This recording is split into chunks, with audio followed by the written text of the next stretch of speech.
Annie, when you say, Annie, when you say, anywhere.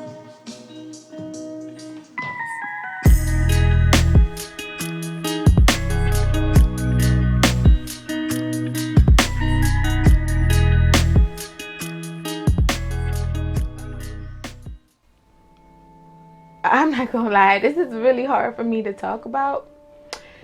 This is really tough, okay? But I felt in my spirit to share my story so that if there's somebody out there that may be going through this, I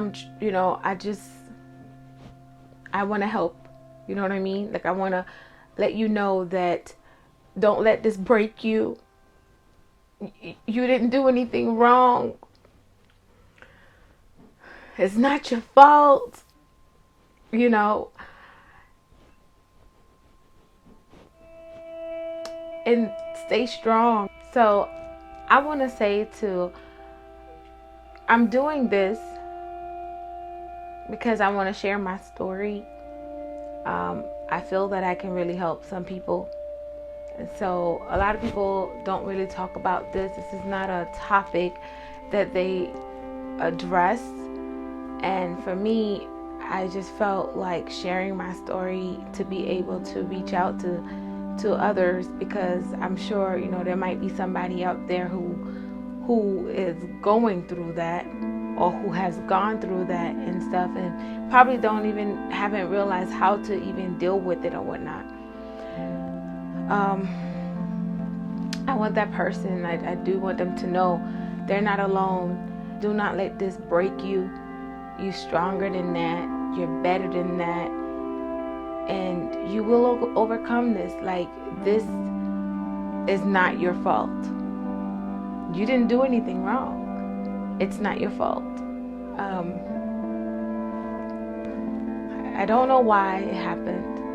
And I'm sure most likely you probably don't know why it happened either. But it doesn't have to define who we are. It doesn't have to define that at all.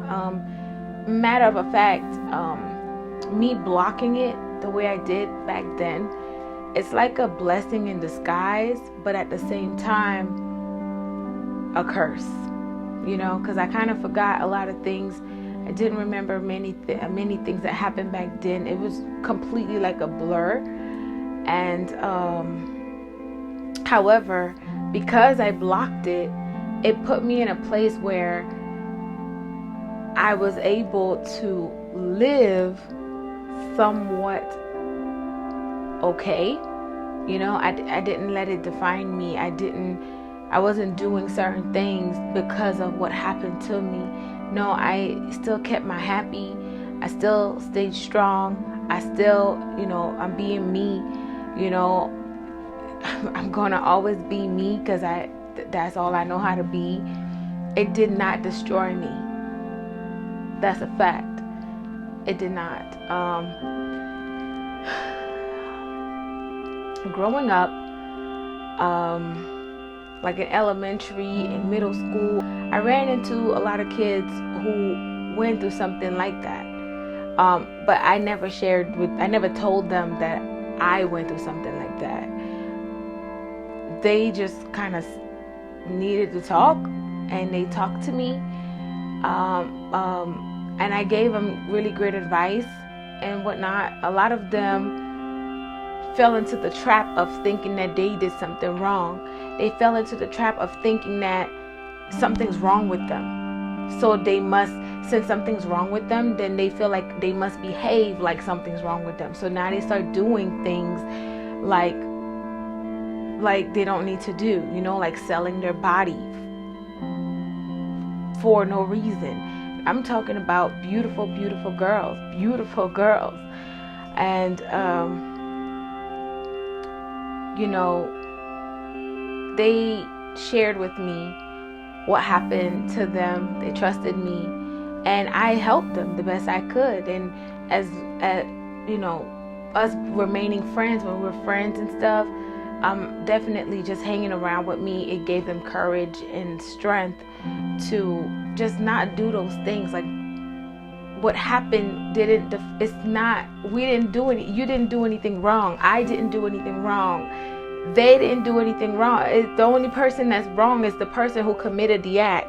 The person who chose out of nowhere, you know what I'm saying, just chose somebody and just start to do something like that to them, like without their permission, without them knowing. And sometimes they're babies. There's babies, you know. I was a baby kid. I don't know nothing like that. And, you know, for others, their situation is when they got a little bit older, but still, age don't even matter. This is just wrong.